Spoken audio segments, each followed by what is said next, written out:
Chapter 4. Tom is dying. It was Monday morning. Tom hated Mondays. School began on Monday, and after that, there was a whole week of school. Tom hated going to school. He lay in bed thinking if he were ill, he would not have to go to school. But he was not ill. That was a pity. His head felt all right. His stomach felt all right. He had a loose tooth and that hurt him sometimes.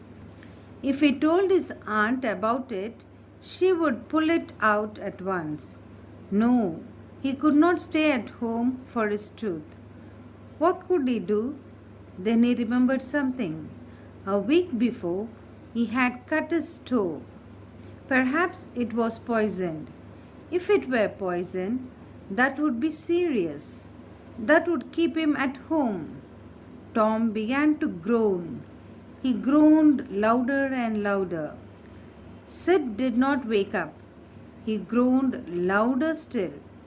Sid slept on. Then Tom cried, "Sid, wake up, I'm dying." He groaned. "What's the matter, Tom?" Sid asked. "Shall I fetch Auntie?" "No, don't. I'll be better soon." Tom groaned again. "Don't groan like that, Tom. How long have you been like this?" "All night. But it doesn't matter. I know I am dying. I'm glad to die. I forgive you, Sid. I forgive everybody. When I'm dead." "Dead?" "Dead, Sid. It won't be long now. Tell Aunt Polly that I forgive her for hitting me. And please, Sid, will you give my cat to that new girl?" "Tell her." Sid was already out of the room. He was rushing downstairs crying, "Auntie, Auntie, Tom's dying." "Dying?" exclaimed Aunt Polly. She turned as white as a sheet. "Dying? I don't believe it." She rushed upstairs. Mary, Tom's cousin, ran after her. "What's the matter, Tom?" Aunt Polly asked in a trembling voice. "Oh, Aunt Polly." "What's the matter, boy?" repeated Aunt Polly. "Oh, Auntie, it's my toe. It's poisoned." "Poisoned? Let me see." Aunt Polly put her glasses on and examined Tom's toe. Then she sat down on a chair. She began to laugh and to cry, both together. "There's nothing the matter with your toe," she said. "Get out of bed. Get ready for school." Tom's groans stopped. Then he said, "It's my tooth as well." "Your tooth? What's the matter with your tooth?" "It's loose and it hurts badly." "Open your mouth." Tom obeyed. "Yes," she said, "the tooth is loose.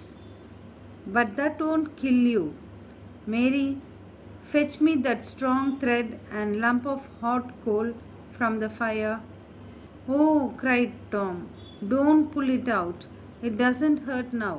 I can't feel anything and I want to go to school." "Ah," said Aunt Polly. "Now I understand. All this trouble was about school, wasn't it? You want to go fishing, I know. Oh, Tom, why are you like this? I love you, but you'll break my heart one day." Mary came in with the thread and the red hot coal. Aunt Polly skillfully tied one end of the thread to the Tom's tooth. She tied the other end to the bed. Suddenly, she pushed the red hot coal near Tom's face. Tom pulled his head away. The tooth came out. On his way to school, Tom proudly showed his tooth to the boys. They all thought that Tom was brave. Then Tom met Huckleberry Finn. All the mothers in the village disliked Huckleberry Finn. Indeed, he was a very bad example to all boys. He was too lazy to do any work. His clothes were always old and torn and dirty. He never went to school. He slept anywhere. You mustn't play with Huckleberry Finn, the mothers said to their sons. If I catch you playing with Huckleberry Finn, I'll tell your father, they said. All the boys in the village envied Huck. He never had to wish, he never had to get up early, he could stay up late at night. He could go swimming and fishing whenever he wanted. He never had to go to school. Many boys wished that they were Huck. Tom liked Huck very much. Huck, Huck, Tom called. Hello. What's that? Tom asked, pointing to something in Huck's hand. A dead cat. I'm taking it to the graveyard tonight. The graveyard tonight? Yes, they are going to dig Hoss Williams up. He died on Saturday. The doctor wants his body. Let me come with you, Huck, Tom begged. You can come if you are not afraid. I'm not afraid. At midnight then I'll call for you. Huck used to call for Tom when everybody was asleep. Meow, meow. He used to call, and Tom used to answer meow. Tom was late for school as usual. When he entered the classroom, the teacher called, Thomas Sawyer. Yes, sir. You are late again. Why are you late this time? Tom was thinking of some excuse. But then he saw the new girl, that lovely girl he had seen in the garden. The desk next to hers was empty. Tom knew that if he made the teacher angry, Mr. Bobbins would send him to sit with the girls. Tom decided to be bold. I was talking to Huckleberry Finn, sir. Talking to Huckleberry Finn? Oh, exclaimed Mr. Dobbins, as if he could not believe his ears. Yes, sir, I was talking to Huckleberry Finn, repeated Tom. Mr. Dobbins picked up his stick. He hit Tom hard several times. It hurt, but Tom stood there bravely. He did not cry. And now, said Mr. Dobbins, you can go and sit with the girls. All the boys laughed at this.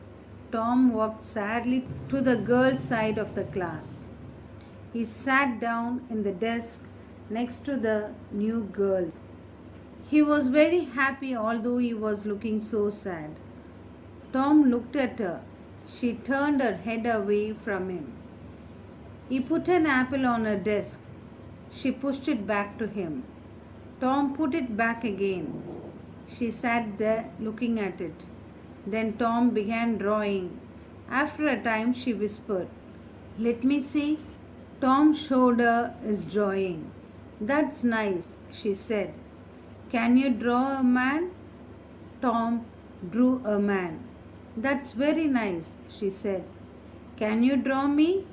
Tom drew her as well as he could, but the result was very funny.